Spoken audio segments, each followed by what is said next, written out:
భారతదేశంలోనే మొట్టమొదటిసారిగా 1909వ సంవత్సరంలో కొల్హాపూర్ సంస్థానంలో ఎస్సీలకు, ఎస్టీలకు, బీసీలకు 50% రిజర్వేషన్లు ఇచ్చినటువంటి రిజర్వేషన్ల పితామహుడే ఛత్రపతి సాహు మహారాజ్.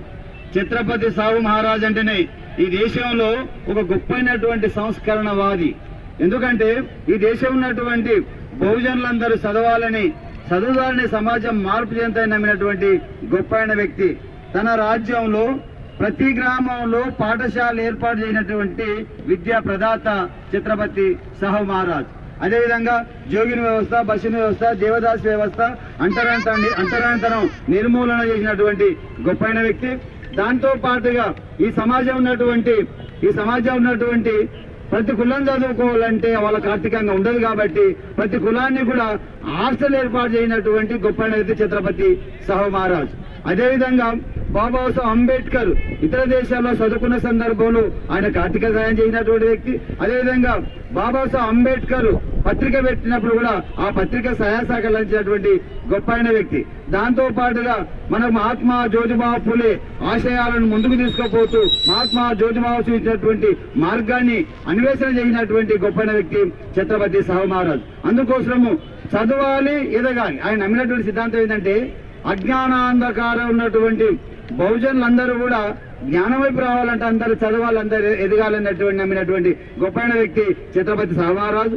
దాంతో పాటుగా ఈ దేశంలో రిజర్వేషన్ వ్యవస్థ ఎట్లా ప్రారంభమైన దానికి మనకు ఒకసారి ఉదాహరణ తీసుకుంటే అది 1909వ సంవత్సరం. 1909వ సంవత్సరంలో ఛత్రపతి సాహు మహారాజు ఈ దేశం ఉన్నటువంటి నిమ్న కులాలకు వాటా ఇవ్వాలనుకున్నాడు. నిమ్న కులాలకు వాటా ఇవ్వాలనుకుంటే ఆ రోజు ఉన్నటువంటి బ్రాహ్మణి ఆధిపత్య వర్గాలందరూ కూడా ఛత్రపతి శివాజీని ఆనాడు వ్యతిరేకించిండు. శివాజీ తర్వాత వచ్చినటువంటి అందరూ కూడా రాజ్యాలను వెళ్ళినటువంటి రాజుల విధానాలు వ్యతిరేకించిండు. చివరికి ఛత్రపతి సాహు మహారాజ్ తీసుకున్నటువంటి నిర్ణయాన్ని కూడా వ్యతిరేకించే సందర్భం ఏర్పడింది. అప్పుడు ఆయన ఏం చేసిందంటే అందరినీ ఆ రాజ్యం ఉన్నటువంటి మంత్రులను, దాంతో పాటుగా మేధావులను, అన్ని కులాల వర్గాల వాళ్ళను, లోయర్ క్యాస్ట్, అప్పర్ క్యాస్ట్ అందరినీ సమావేశం ఏర్పాటు చేసి ఆ సమావేశంలో ఒక మీటింగ్ ఏర్పాటు చేస్తారు.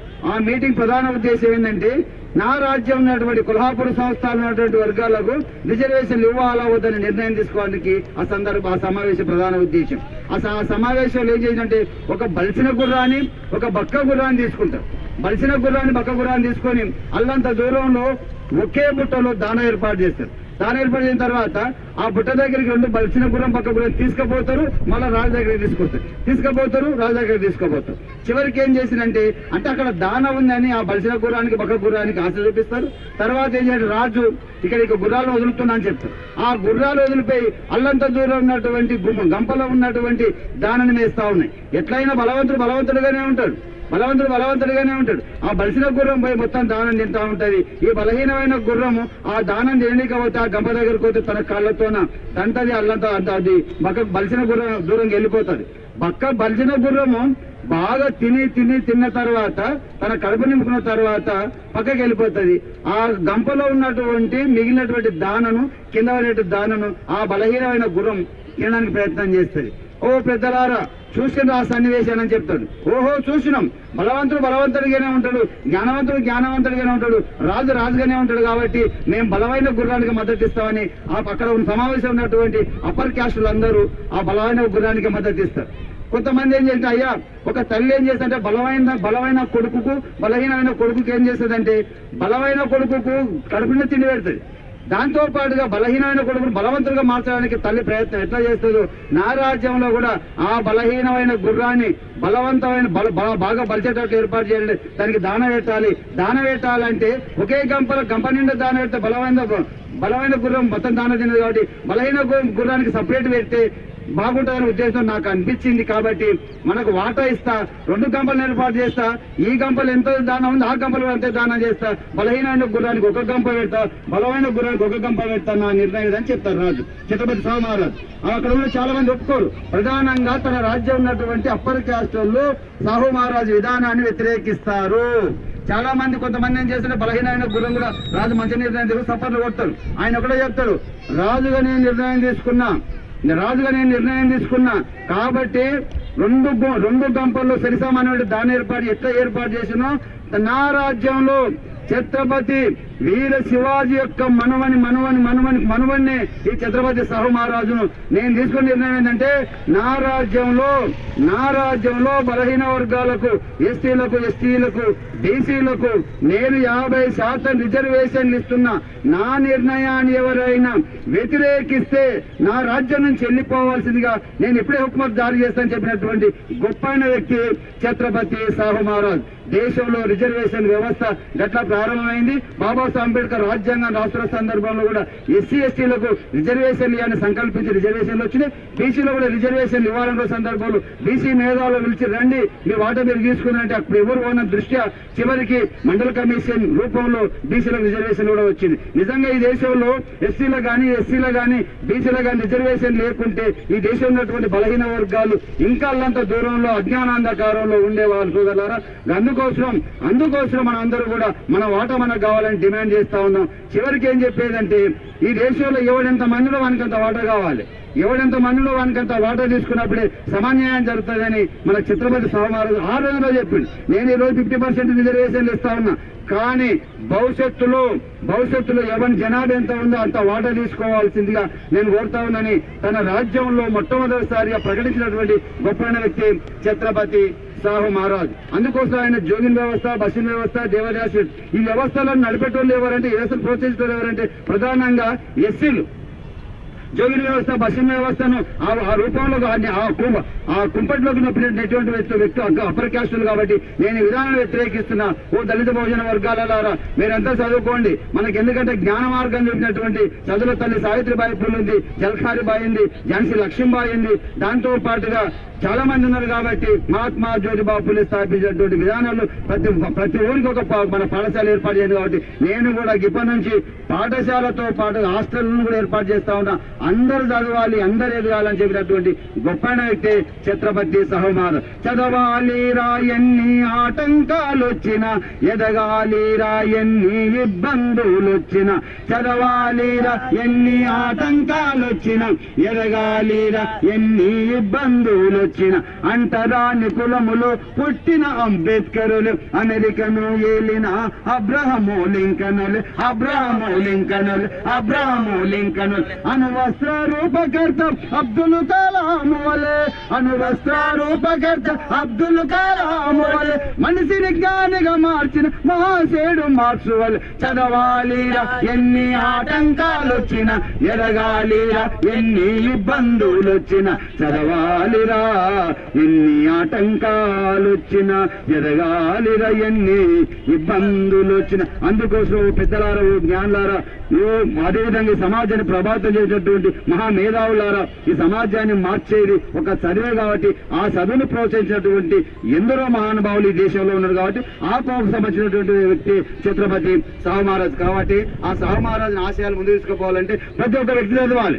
ప్రతి ఒక్క వ్యక్తి చదివినప్పుడే గొప్పవారిగా రావడానికి అవకాశం ఉంటుంది. సోదరులారా, వినరండి సారు సాహు చరితాను వింపుగా మీరు, వినరండి సారు సాహు చరితాను వింపుగా మీరు, వినరండి సారు. సాహు మహారాజు సాహసమైన రారాజు,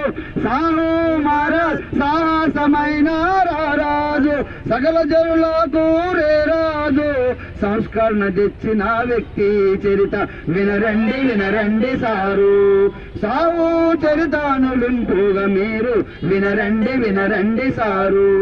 మారాఠ సామ్రాజ్యమానీయుడై పుట్టే రాధాబాయి జయసింధుల సాహు తల్లిదండ్రులు, రాజర్షిగా వెలిగిన రాజపాలకుని చరిత, వినరండి సారు సాహు చరితాను వింపుగా మీరు, వినరండి సారు. కొల్హాపూరు ప్రాంతాన కొదమసింహమై వెలిగిండు, కొల్హాపూరు ప్రాంతాన కొదమసింహమై వెలిగిండు, కోటల మూటల మధ్యాన గొప్ప చరిత రాసిండు వినరండి వినరండి సారు సావు చరితను వింపుగా మీరు వినరండి వినరండి సారు వీర శివాజీ మనుమని చరిత వీర శివాజీ మనుమని చరిత విప్లవ వీరుని ఘనతను మీరు విప్లవ వీరుని ఘనతను మీరు వివేకులుగా మలచిండురా విద్యాదాతగా నిలిచిన చరిత వినరండి వినరండి సారు సావు చరితను వింపుగా మీరు వినరండి వినరండి సారు జోగిని వ్యవస్థపై జంగు సైరను మూదే జోగిని వ్యవస్థపై జంగు సైరను మూదే దేవదాసి వ్యవస్థను దేశము నుండి ధర్మే దేవదాసి వ్యవస్థను దేశము నుండి ధర్మే కులాంతర వివాదం కుసిగుసిగా జరిపిన చరిత కులాంతర వివాదం కుసిగుసిగా జరిపిన చరిత వర్ణాంతర వివాదం ఒడి ఒడిగా చేసిన ఘనత వినరండి వినరండి సావు సావు చరితను వెంపుగా మీరు వినరండి వినరండి సారు అంటరానితనం పెనుమంటలయ్యిండు అంటరానితనంపై పెనుమంటలయ్యిండు అనగారిన వర్గాలకు ఆశ జ్యోతిగా నిలిచిండు అనగారిన వర్గాలకు ఆశ జ్యోతిగా నిలిచిండు యోధుని చరిత చక్కటి ఘనత వినరండి వినరండి సారు సావు చరితను వింపుగా మీరు వినరండి వినరండి సారు వినరండి వినరండి సారు ఇట్లా ఆ సావు మహారాజు యొక్క చరిత్ర తెలుసుకోవాలి. ఎందుకంటే భారతదేశంలో ప్రధానంగా రిజర్వేషన్లు పొందుతున్న ప్రతి వ్యక్తి తెలుసుకోవాలి మరి దాచుకోవాలి. వారి యొక్క ఆలోచన విధానం ప్రపంచానికి పంచినప్పుడే నిజమైనటువంటి ఘనమైన నివాళులు వాళ్ళకు అర్పిస్తుందా. అందుకోసం ఆ మహనీయుల యొక్క చరిత్ర తెలుసుకోవాలనే ఉద్దేశంతో ఈ కార్యక్రమం ఏర్పాటు చేస్తున్నాం. కాబట్టి ఈ కార్యక్రమంలో భాగస్వాములైనటువంటి ప్రతి మిత్రుని కూడా జై భీమ్ జై భీమ్. ఇది కార్యక్రమం ఉద్దేశించి కుర్మన కూడా